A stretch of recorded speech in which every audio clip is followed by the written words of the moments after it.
Alright, what's happening out there? Robert Phoenix coming at you live. Let me get my effects on here. How's the volume today? How's the audio?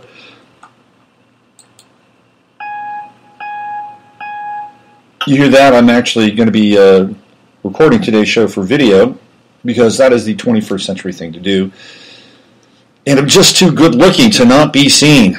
I can't let all this handsomeness go to waste. No, I'm just kidding. We tell ourselves these little stories, these little tales, and hopefully they were able to pump us up a little bit so that we can get through the day. And fake it till you make it. That's always been my motto. What's happening? Let's give yourselves a nice round of applause. Oh, come on.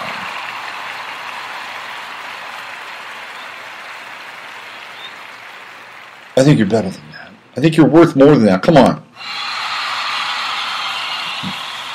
Well, that's a little more like it. If you're listening here live and you want to chat in and chime in, I'm doing a little bit of a different thing with the audio today. I'm going straight into the mic. I'm not doing the phone app. People were saying that the phone app was a bit low, so I've been playing with some levels. And hopefully the levels will be nice and loud and crisp and not over the top and over modulating. So we're going to get into some topics over the next half hour today. What do we got here? Okay, we got a missed call. It's a bizarre missed call. No voicemail. Okay, we'll check that out later. So we're going to get into a few topics today. And they're in the descriptor for the show, in case you're online and looking at what the hell I'm going to be talking about. First of all, we're going to do a little bit of follow-up with the shooting up in Minnesota, which was so just mind-blowing, to be honest with you. I mean, there's a lot of very strange and unanswered questions. Of course, there's always going to be now in the postmodern sort of global holographic matrix that we're living in. Nothing is really as it seems, perhaps it never was at one point in time, although if you're into the truth and the dissemination of truth, because there is the truth at the bottom of something, right? I mean, there's always an aspect of truth, not just a subjective truth, but a real truth.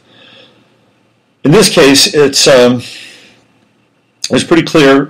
Justine Damond's partner, fiance, was having a very hard time controlling himself emotionally, and they've got.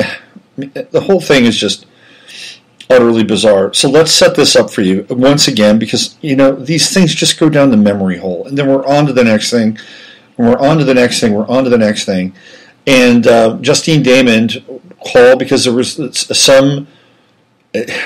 something going on outside, that there may have been some kind of an assault, some kind of a sexual assault happening, and the two cops come out, and apparently this is how it goes down.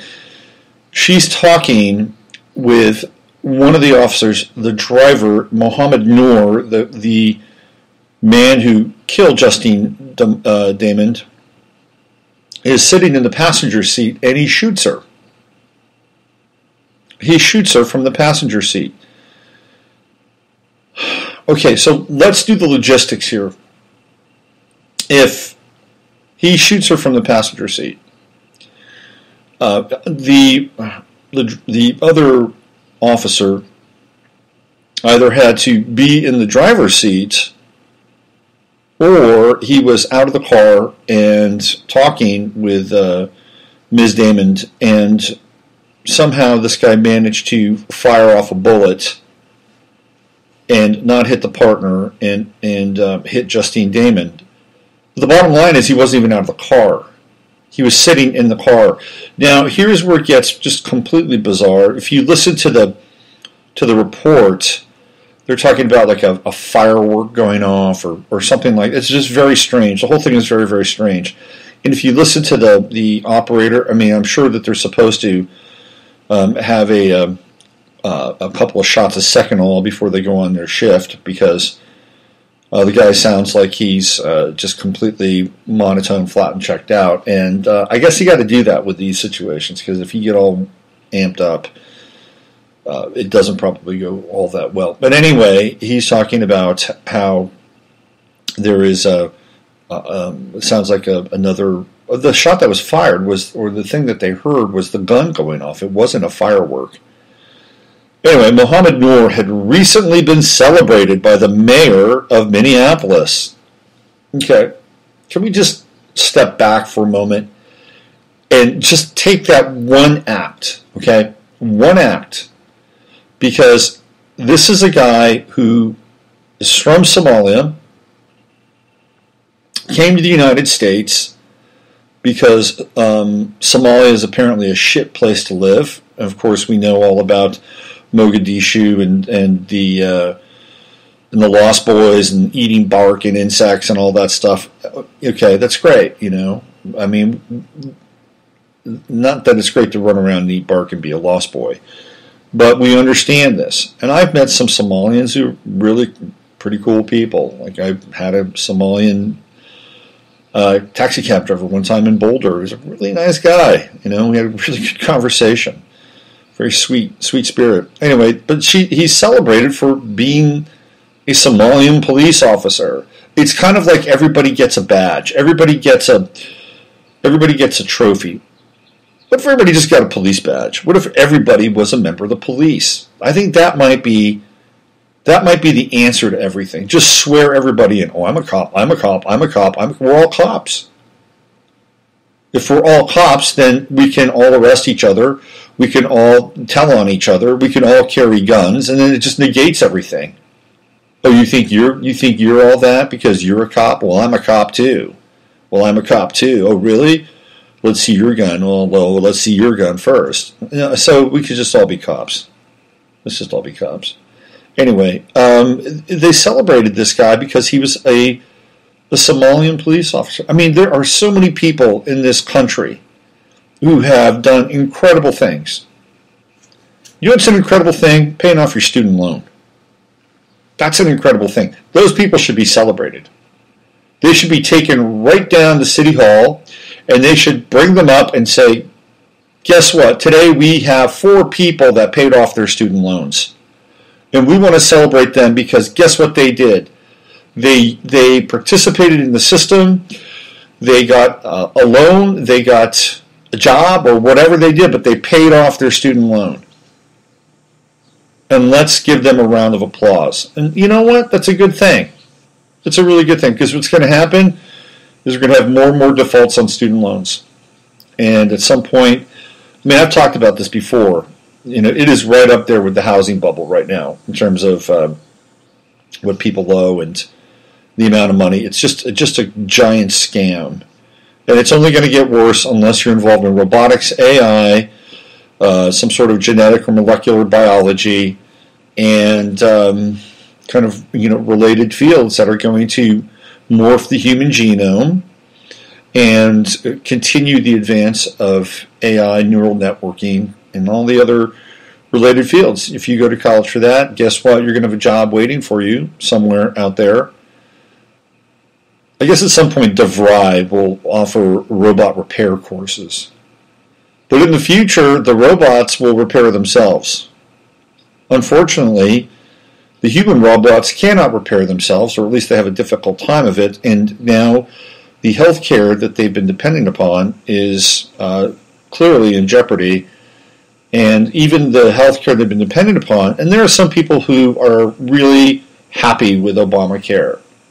There are people who say, hey, I got something out of this, and I wouldn't have been able to get something out of it if I didn't have it. And that's true. I mean, it's probably better than nothing. Although if the nothing is something that you can manage, then the nothing is better than Obamacare. But there are other people who've gotten waylaid with Obamacare. They've had to wait, have to go through all these different procedures, and not even going through the procedures, it's going through the waiting to get to the procedure. So you're going to find a number of different stories as it relates to Obamacare, the success and the failure of the program. It's a mandate. We talked about it yesterday, and I'm not in favor of a mandate. I think we need to the help. I mean, look, I'm not preaching I'm not preaching a new gospel here, but we really have to overhaul the health system. We've got to get the insurance providers out of the game. You got to take them out of the middle. You just have to. And we have to have a more free market relationship with healthcare. It's essential. It's totally essential. And not only that, but we have to have a system-wide overhaul of everything that creates dis-ease in our environment, including the foods we eat, including what goes into the foods, everything. This has got to be a comprehensive overhaul. But the people that are involved in big pharma, big medicine, big insurance, they're not going to want to allow this to happen because it is big business. It is huge money. There are vacations, there are pensions, there are positions, there are promotions that depend on the fact that people are sick. And not only are they sick from the environment or what's in the environment, but they're sick from the start. If you look at the effect of vaccines on people in general, they're devastating, absolutely devastating, and they tend to get worse over time. We talked about this yesterday, and the links to conditions like ALS and Alzheimer's and Parkinson's. It's incredible because we've really been dealing with this now since the 1960s, when that first bad batch of monkey virus got into the vaccines, and it affected me when I was young. After I got a vaccination, not long after that, I was in the hospital with spinal meningitis. How about that? And I was a few breaths away from not being able to ever do anything in this lifetime, because the prognosis was death, and I was kind of a miracle in that sense. It comes out of the vaccinations. Anyway, Obamacare is on. The whole healthcare system's in a bad place, but the Obamacare piece is really ugly. And it's ugly for a number of different reasons, because it's exposing what's happening inside of our political process, which at this point in time is about as dysfunctional as it gets. And it's turning people off to any kind of potential solution as it relates to healthcare, or even not even just healthcare, but being engaged with the government and being a part of this process. And so we've talked about this before, and where we are is we're in a phase of deconstruction. And that's, we're not moving ahead at light speed, and we're not moving ahead towards free energy. We're not moving ahead towards a panacea where all of a sudden, people are rediscovering the fact that they have all these skills and gifts, and there are industries just waiting for them to apply those skills and gifts right here in the United States so people can be productive, feel good about themselves, and make money and support their families. That's an old paradigm, and it's probably never going to come back.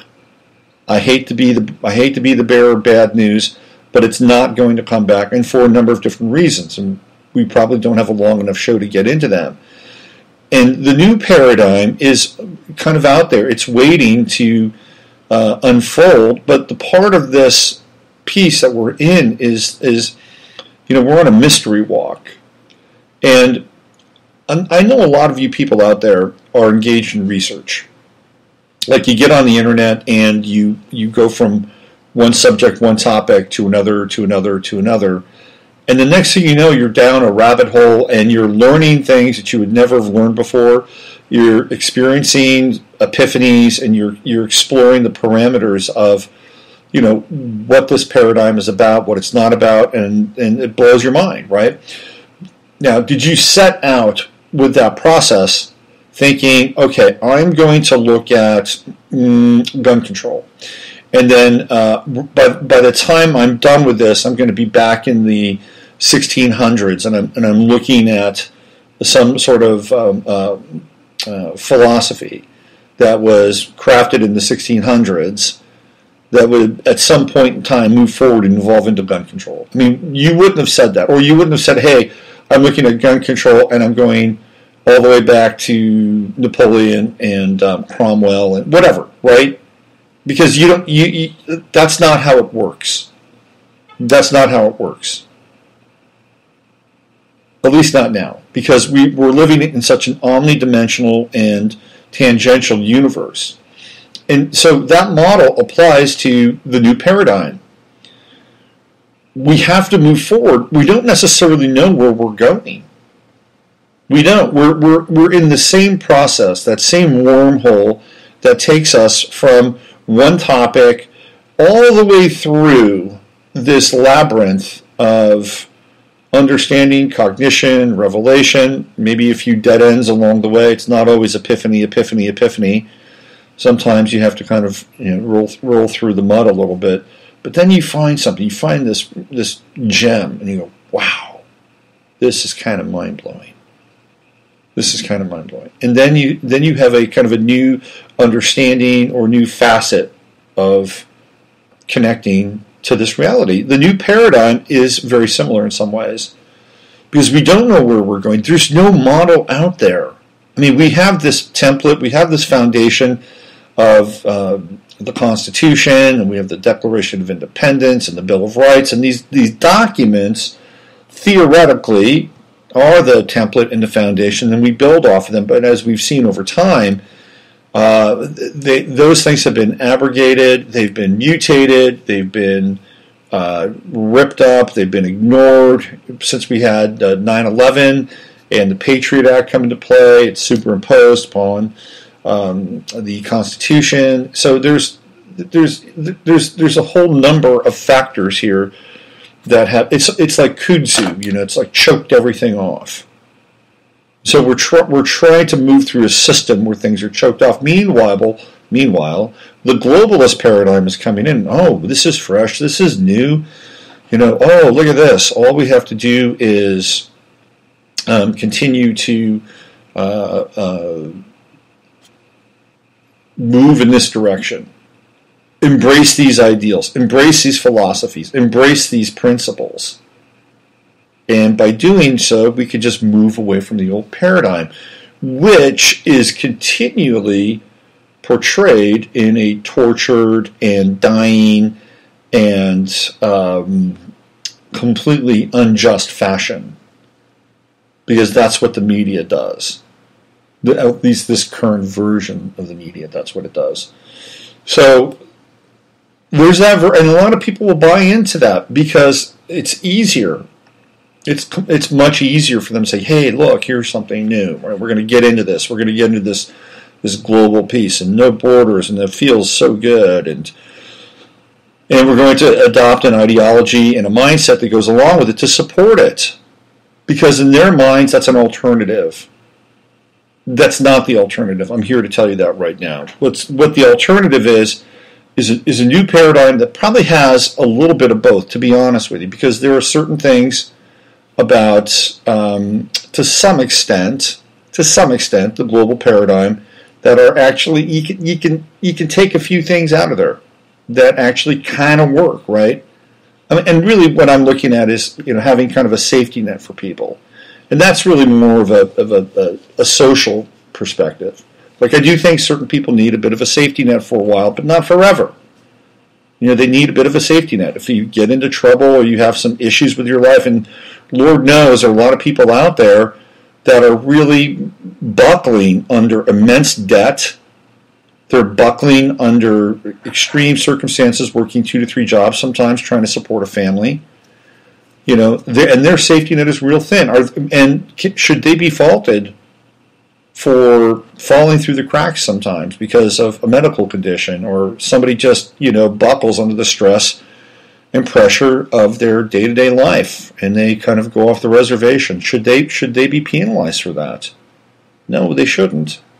There should be something in place that helps people sort of cushion their fall or get back on their feet. And it's not a long-term program, but it needs to be in place. Because we have been burdened by debt, we've been burdened by fiat money, we've been burdened by all the conditions that have brought us to this point in many ways.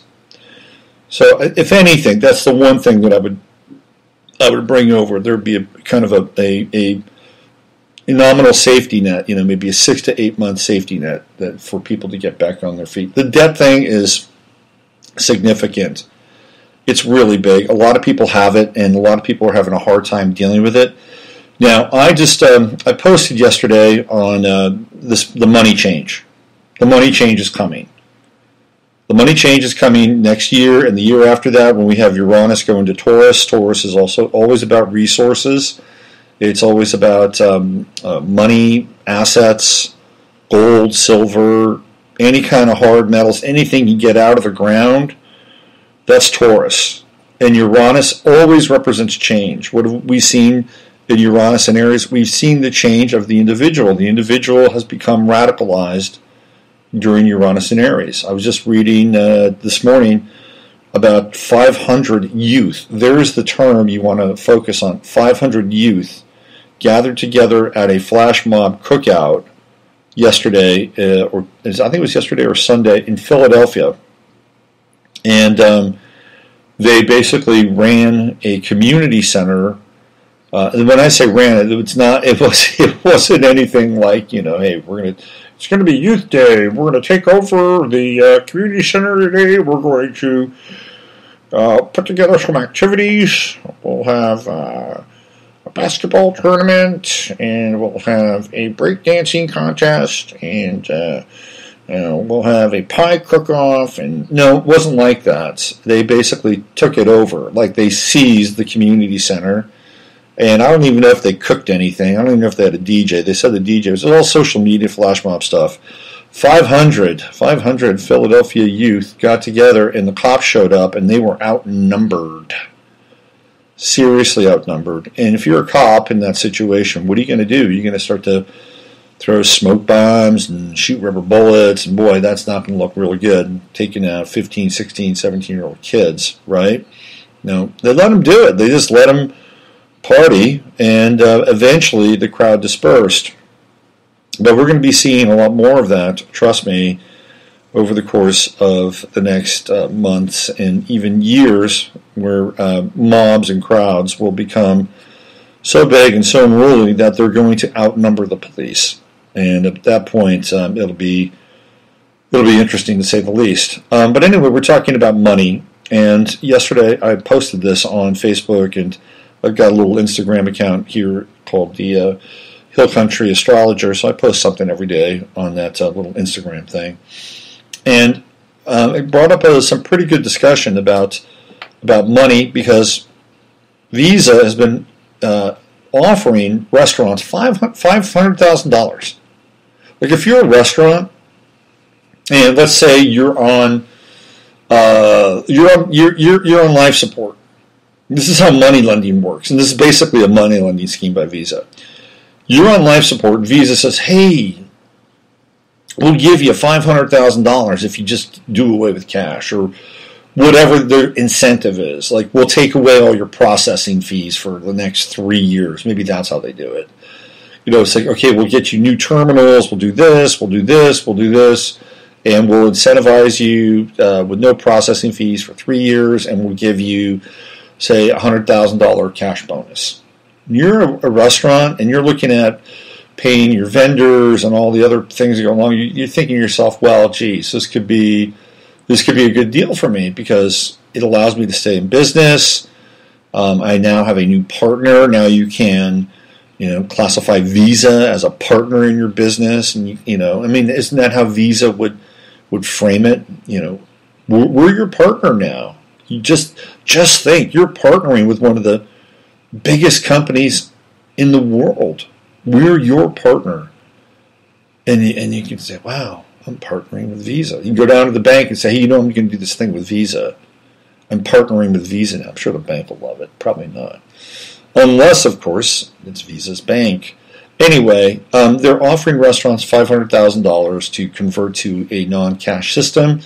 And they're offering small businesses $10,000 to convert to a non-cash system. Whatever those offers translate into. Again, it could be fees waived, services, and some cash changing hands. Anyway, I posted this, and somebody said, well, what's next? What's going to happen next? Well, the next is already happening, and I'm going to tell you what the next is. The next is Goldman Sachs. And Goldman Sachs just won a patent for its own crypto coin technology. This is from Zero Hedge, and this came out 2 days ago. Goldman Sachs has clinched an important victory in its race to transition from a stodgy investment bank into a fintech powerhouse. It was awarded a patent for its proposed Settlecoin. Isn't that an interesting name? Settlecoin. SETL, and that's all capital, COIN. It's a cryptocurrency settlement system, according to CoinDesk, the first to report on the patent. The U.S. Patent and Trademark Office published Goldman's patent on July 11th, entitled Cryptographic Currency for Securities Settlement. The bank made headlines when the existence of the patent application was revealed in late 2015. The concept envisions a system for settling securities trades using cryptocurrency instead of cash or other cash equivalents.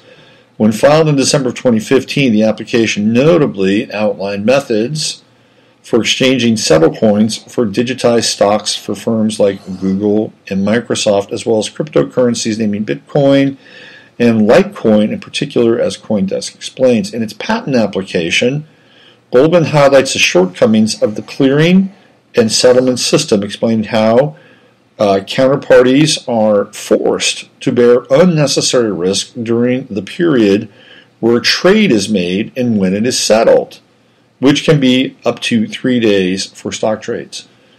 So I suppose what they're doing now is they're using this as a bridge for the settlement phase. Now, keep in mind that if a cryptocurrency like this is created for that application by Goldman Sachs, that application will not end there. It will not stop there, because this is the nature of the human experience. We innovate, we improve, we tweak, we try to build, new things out of old. And it would not surprise me if Goldman Sachs positions itself as not just a bank, money house, third-party, supermassive hedge fund on steroids, but also positions itself as the bearer of the new global currency. Because there will have to be one global currency at some point in time. Right? I mean, this is where it's all headed. If you get out of cash, then there's no denominations. I mean, at some point, everything will be settled. And what will be the terms and conditions of that settlement? That's the other piece. Okay, so let's play the game. Let's say you have $20,000 in debt, which is significant. It's not. Some people have upwards of hundreds of thousands of dollars in debt, which is really significant. But let's say you have 50. Let's say you have $50,000 in debt, and you're just treading water all the time. You're treading water, you're treading water, you're treading water, and all of a sudden, there is a global initiative. And some people call it the reset, okay? Which people have been talking about for a long time. The reset, the reset, the reset. But let's say the reset comes along, and the reset says, guess what? We're going to zero out everybody's debt. Student loans, you name it, everybody's debt. Everybody gets a fresh start. Think about that. Think about that for a moment. Now, if you're somebody who's been paying their debt, and you have no debt, and you have good credit, and for the most part you're managing your life, are you going to like that? No, you're not going to like that, because you're thinking, hey, look, I've played the game, I've done the right thing. I don't have to settle. I don't need a reset. I'm actually really okay. But unfortunately, more and more people are slipping through the cracks. More and more people are experiencing economic disparity. And do you think they're going to want to reset? Absolutely. Absolutely. So along the reset, guess what? Comes a new currency. And along with that new currency becomes a pledge to participate in that new currency, because you are being offered the reset and you're taking advantage of the fruits of the reset. Now, I'm not saying that this is going to happen, but it is a very plausible scenario if we are going to move from cash to cashless. If the amount of debts and burden of debt continues to stack up and pile up to the point where people can no longer manage it, and the only alternative is to agree to a reset. Now, the most amazing piece around this is that none of it exists. The debt only exists here we go. Got to get in on the act there. The debt only exists in a ledger sheet, and the ledger sheet is based on worthless fiat currency. It's all an illusion. Unfortunately, it is an illusion that's supported by a number of social institutions that they themselves are probably in peril at some point in time. Because, look, somewhere down the line, people, again, they're going to clamor for less government, less government, less government. Because really, what good are our representatives right now? I mean, they're just useless.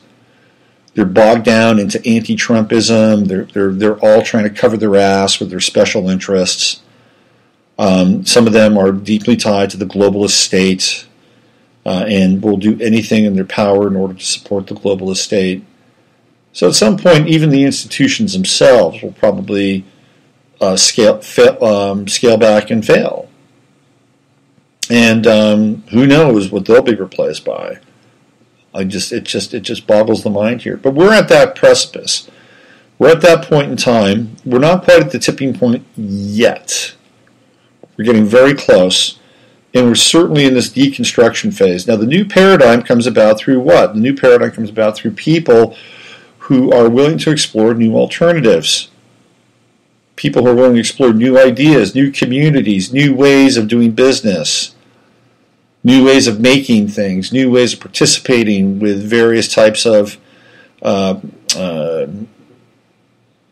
elements, metals, compounds. You know, this is the new paradigm, and we don't know what it's going to look like. We don't understand how we can change and shape something new because it really is not formed yet. You know, if we continue if we go back to look at the beginning of the show where I was talking about the whole research model, where you go down that rabbit hole and you find certain things, and the next thing you know, you've assembled a really interesting path of discovery and a chain of discovery. And now you've got a greater understanding. That is the model. And at some point, hopefully there will be an organic assemblage of people and ideas that come together. Now, we're in the deconstruction phase now. There's no two ways about it. We are in deconstruction. Just look around you. The one thing with deconstruction, the one peril and pitfall of deconstruction, of course, is demoralization. And you've got to keep your spirit up. You've got to keep your spirit up. And keeping your spirit up is paramount. And you keep your spirit up both physically, and we talk about this every single day, we do our best. Physically, emotionally, spiritually. You know, this is the work that we have to do now. It is the most important piece of our work. And some of you out there are doing a great job. You're doing a fantastic job of keeping your spirit alive. You're doing a fantastic job of being able to feed yourself and feed others. And that's kind of where we are. And continue to do those things. Continue to, add something greater to the whole in your own way. But you got to start with your own life first. And I suppose the most important thing out of all this, because I am not a born-again Christian. I'm not a, dyed-in-the-wool, hardcore Christian. But I do know this. If the operating principle that we know as God is not present in your life, you're not going to be worth much, to be honest with you. And I know this in my own life. I've experienced this again and again and again. If I am right with this creative force, and it's right with me, you can do anything. Amazing things happen. Trust me on this. If you're not right with it, forget it. Forget it. Even all the money in the world, all the systems of the beast can't keep you spiritually alive. You will spiritually asphyxiate. And all those other things will be the asphyxiation. They'll actually be the force that drags you down deeper and deeper and deeper into your own spiritual quagmire. So that's really the most important piece of all, is you got to get right with that. You got to get clear with that. And you got to live with it every single day. It's got to be a living faith. And that's just the way it is. And I'm not a born-again Christian. I'm not preaching here to you, but I do know the mechanics of the Spirit. And if you get that right, then everything else begins to unfold in a way that can be pretty miraculous, pretty amazing. All right, why don't we stop there and give yourself a big round of applause for hanging out with me for the last 30 minutes.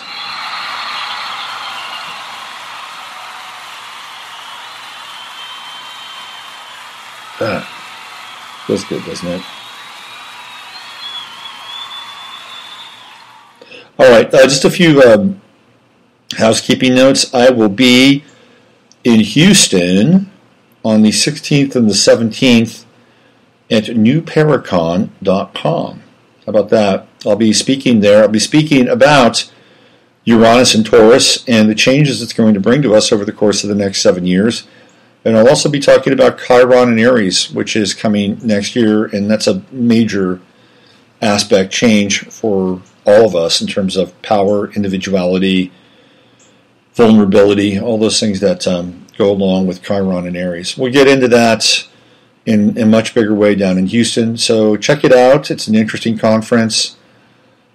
Travis Walton, the guy from Fire in the Sky, he's going to be there. A bunch of other speakers. It's not a huge event, but it's a nice local event. So if you're in and around the Houston area, or you're going to be there on the 16th and the 17th of September, go there and check it out. Check out my talks and support a new conference that's coming where we exchange ideas and our versions of reality. And that's what it's all about. Of course, you can always find me over at robertphoenix.com, where I do astrological readings. Yes, that's part of my toolkit, and you can catch me there. You can catch me back here tomorrow. By the way, I am going on vacation next week. I'm going on vacation next week. And it will be a true vacation unless, there's one thing I'll be doing next week that won't be associated with this show.